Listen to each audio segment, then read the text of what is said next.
नमस्कार प्यारे साथियों मित्रों, आज साथियों 11 अप्रैल है। आज कुछ इंपॉर्टेंट अपडेट देखेंगे जो प्रतियोगी छात्र छात्राओं से जुड़ी होगी। साथियों पहला अपडेट है प्यारे साथियों उत्तर प्रदेश लोक सेवा आयोग से संबंधित, जिसमें प्रतियोगी छात्रों द्वारा बीईओ और आरओआर वैकेंसी की मांग की गई है।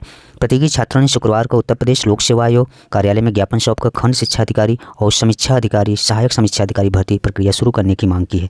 संयुक्त प्रतियोगी छात्र हुंकार मंच के प्रतिनिधियों का कहना है कि लंबे समय से इन भर्तियों की प्रतीक्षा कर रहे अभ्यर्थियों के हित में चयन प्रक्रिया शुरू की जाए और साथ ही भर्ती प्रक्रिया को समयबद्ध एवं पारदर्शी तरीके से पूरा किया जाए। काफ़ी वक्त गुजर गया प्यारे साथियों, बीईओ की वैकेंसी को लेकर साथियों देखने कभी वैकेंसी नहीं मिली। कई वर्षों से साथियों विद्यार्थी इंतजार कर रहे हैं और साथियों आरओआर 2023 के बाद साथियों अभी वैकेंसी देखने को नहीं मिली है। साथियों इसका साथियों आयोग को विज्ञापन सौंपकर विद्यार्थियों द्वारा मांग किया गया प्यारे साथियों बहुत जल्द से जल्द बीईओ और आरओआर वैकेंसी का नोटिफिकेशन साथियों निकाली जाए। नेक्स्ट अपडेट है प्यारे साथियों प्रवक्ता भर्ती उम्र में छूट देने पर कानून के अनुसार विचार करें।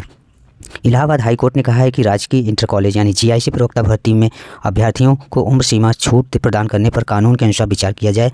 न्यायालय ने उत्तर प्रदेश लोक सेवा आयोग को आदेशित किया है कि वो 1 सप्ताह के भीतर वंचितों को साथियों जो याचिका करता है उनको परीक्षा में सम्मिलित करने के संबंध में उचित निर्णय ले। यह महत्वपूर्ण आदेश न्यायमूर्ति दिनेश पाठक ने अश्विनी कुमार व अन्य 10 की जो है याचिका पर सुनवाई करते हुए उत्तर प्रदेश लोक सेवा आयोग की ओर से 12 अगस्त 2025 को प्रवक्ता यानी जीआईसी के 1471 पदों के लिए विज्ञापन जारी किया गया था। इसमें अधिकतम उम्र सीमा में किसी भी प्रकार की छूट नहीं थी। याचिकाओं ने इसके खिलाफ याचिका दायर की है। अधिवक्ता संजय कुमार यादव ने दलील दी है कि शासन की ओर से भर्तियों में उत्तर प्रदेश लोक सेवा आयोग यानी भर्ती के लिए आयु सीमा का शिथिलीकरण नियमावली 1992 के नियम 3 के तहत सभी वर्गों के लिए एक बार के लिए आयु छूट दी गई है। कहा है कि अन्य विभागों में यह लाभ दिया जा रहा है तो प्रवक्ता भर्ती में इसे लागू न करना तर्कसंगत बिल्कुल नहीं है।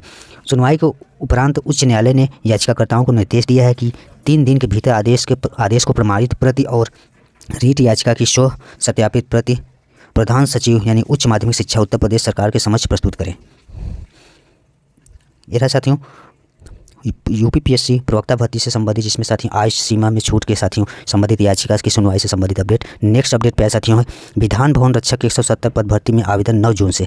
उत्तर प्रदेश अधीनस्थ सेवा चयन आयोग विधान भवन रक्षक और विधान भवन अग्नि रक्षक के 170 पदों पर भर्ती करने जा रहा है। इसके लिए 9 से 29 जून तक आवेदन लिए जाएंगे और संशोधन 6 जुलाई तक किया जा सकेगा। आवेदन आयोग की वेबसाइट upsc.government.in पर ऑनलाइन लिए जाएंगे। आयोग के सचिव अवनीश सक्सेना की ओर से शुक्रवार को इस संबंध में एक नोटिफिकेशन के माध्यम से जानकारी दी गई। भर्ती के लिए अर्हता प्रारंभिक अर्हता परीक्षा अर्थात पेट 2025 वाले पात्र होंगे। इसके स्कोर के आधार पर मुख्य परीक्षा के लिए अभ्यर्थियों को शॉर्टलिस्ट किया जाएगा। प्यारे साथियों यूपीपीएससी यानी पेट के थ्रू साथियों इस वर्ष काफ़ी सारी वैकेंसियां देखने को मिली। अब 2026 में यूपीपीएससी यानी पेट का आयोजन जून में नोटिफिकेशन आने की संभावना है। साथियों नेक्स्ट अपडेट देखेंगे परीक्षाओं में गलत प्रश्न पर सभी को समान अंक मिलेंगे। कर्मचारी चयन आयोग यानी एसएससी ने कंप्यूटर आधारित परीक्षाओं के लिए चुनौती यानी आपत्ति प्रबंध प्रणाली को लेकर दिशा निर्देश जारी किए जो ऑब्जेक्शन के संबंधित है। यह नई व्यवस्था 2026 से सभी वस्तुनिष्ठ परीक्षाओं विभागीय परीक्षाओं पर लागू होगी। आयोग ने यह कदम मिली शिकायतों, आरटीआई आवेदनों और न्यायालयों की टिप्पणियों के बाद उठाया है। नई व्यवस्था के तहत परीक्षा के बाद पहले अस्थायी उत्तर कुंजी जारी होगी जिस पर अभ्यर्थी आपत्तियाँ दर्ज करा सकेंगे। नेक्स्ट अपडेट है प्यारे साथियों बीपीएससी टीआरई के लिए अनशन पर बैठे अभ्यर्थी काफ़ी लंबे वक्त से बीपीएससी टीआरई 4 के इंतजार साथी कर रहे हैं, लेकिन 2024 में ही साथियों नोटिफिकेशन और फाइनल करने की साथियों बात कही गई थी, लेकिन साथियों 2026 चल रहा अभी तक नोटिफिकेशन टीआरई 4 के देखने को नहीं मिला। उसी से संबंधित है साथियों गर्दनी बाग धरना स्थल पर साथियों सुबह 10 बजे से शाम 6 बजे तक प्रदर्शन किया जा रहा है। अनशन के दौरान कुछ अभ्यर्थियों की तबीयत भी बिगड़ी, अस्पताल में जिसमें भर्ती कराएंगे। साथियों बीपीएससी को लेकर इस समय विद्यार्थियों का अनशन और प्रोटेस्ट काफ़ी तेज़ी से चल रहा है। शिक्षक भर्ती का साथियों रोष बढ़ता जा रहा है। छात्र नेता जो दिलीप कुमार के नेतृत्व में हजारों अभ्यर्थी ने गर्दनी बाग धरना स्थल पर सुबह 10 से 6 बजे तक प्रदर्शन कर रहे हैं और दिलीप अभ्यर्थी के समर्थन में अनशन पर बैठे रहे हैं और अन्न जल का भी त्याग किया। उन्होंने कहा लाखों अभ्यर्थी 2 वर्षों से वैकेंसी का इंतजार कर रहे हैं। बीपीएससी कैलेंडर के अनुसार अगस्त 2024 में परीक्षा और सितंबर 2024 में अंतिम परिणाम घोषित होना था, लेकिन अब तक नोटिफिकेशन ही जारी नहीं किया गया।